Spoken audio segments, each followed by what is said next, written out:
Hello, आज हम पाठ 17 में कागज़ हूँ इसके बारे में जानकारी लेंगे।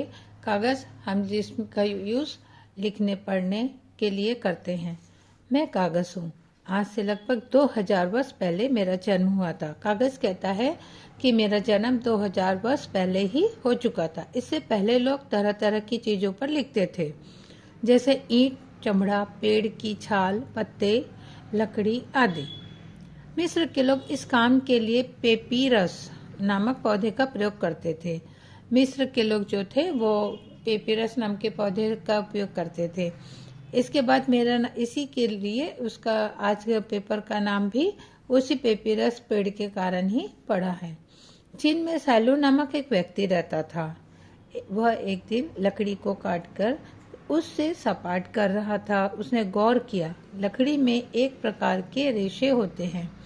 सैलून को लगा कि इन रेशों की लुगदी से ऐसी चीज बनाई जा सकती है जिस पर लिखा जा सकता है।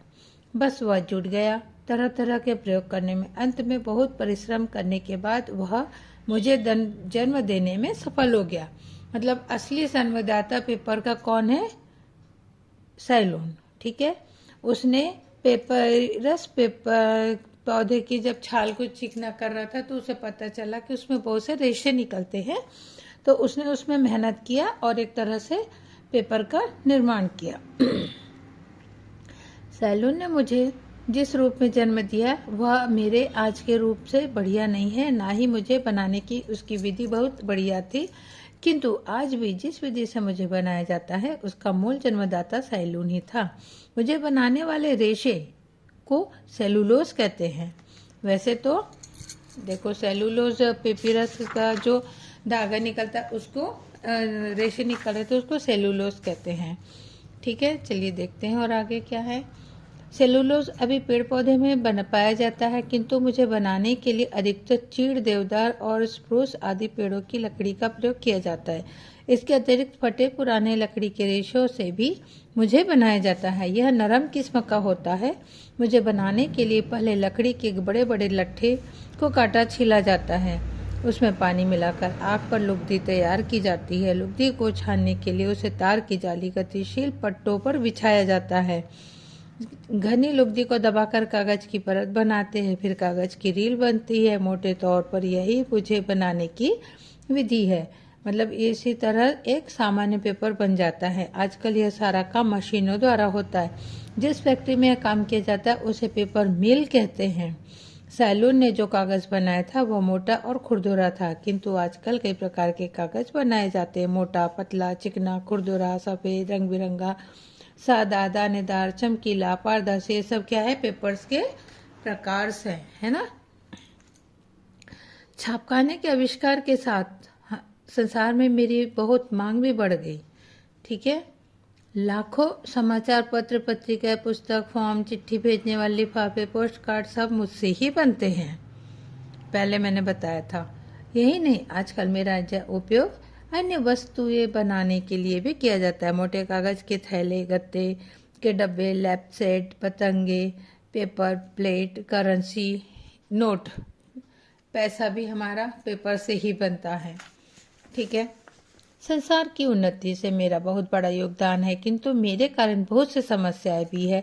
संसार के करोड़ों लोगों में मेरी मांगों की पूरा करने के लिए हर वर्ष लाखों पेड़ काटे जाते हैं।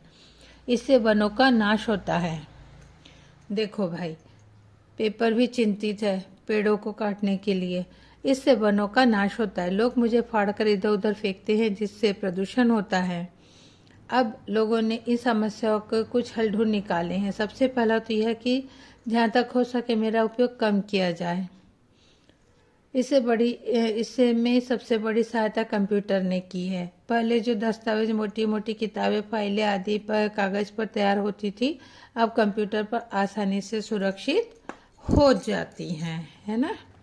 देखिए भाई, पेपर भी अपने बारे में, अपने देश के बारे में, अपनी जमीन के बारे में कितना चिंतित था। अब देखेंगे, इससे भी अधिक महत्वपूर्ण बात यह है कि एक बार मेरा प्रयोग कर लेने के बाद मुझे फेंक न दिया जाए। फेंकने के स्थान पर उसकी फिर से लुगदी बनाकर मुझे दोबारा मतलब रिसाइकल उसका किया जाए। इसे रिसाइकलिंग या पुनर्निर्माण भी कहते हैं। पश्चिमी देशों में इसका बहुत प्रचलन है। इस विधि द्वारा बनाया गया मेरा रूप निम्न प्रकार का होता है, किंतु यह सस्ता होता है।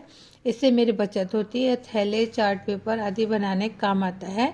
आप सबको चाहिए कि मेरा व्यर्थ उपयोग ना करें, अपने वनों को कटने से बचाए, धरती को प्रदूषण से बचाए। तो बच्चों, अगर आपको मेरी यह कहानी अच्छी लगी होगी, कहानी तो नहीं पाठ है, पाठ कक्षा बता रही हूँ मैं किस कक्षा का है ये।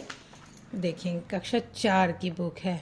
बहुत सुंदर बुक्स है और बहुत सुंदर पाठ है। इसे आप लाइक सब्सक्राइब जरूर करेंगे। Thank you.